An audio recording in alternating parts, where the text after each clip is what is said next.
How to fix Commbank app not working.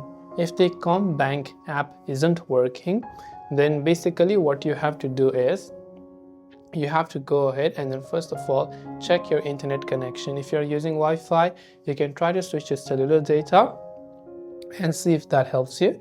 If that doesn't, you could be using any kind of proxy or internet settings, so you might want to check that as well. Check any sort of proxy or internet settings and see if that helps you in turn as well.